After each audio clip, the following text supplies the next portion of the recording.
আমি খুব গর্ব করে বলতে পারি, আমি যাকে একতরফা ভালোবেসেছি সে মানুষটি ভুল নয়।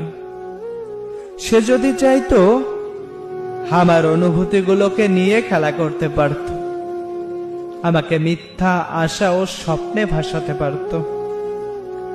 আমি যে তার প্রতি ভীষণ দুর্বল ছিলাম সেই সুযোগটা সে ব্যবহার করতে পারত, কিন্তু না, সে এসবের কিছুই করেনি। বরং আমাকে বুঝিয়েছে, আমাকে ইগনোর করেছে, আমাকে ভেঙে চুরে আবার গড়ার সুযোগ দিয়েছে।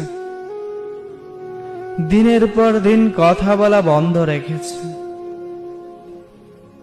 তার এত বোঝানোর পরও কেন জানি আমি তাকে ভালোবাসা বন্ধ করতে পারিনি।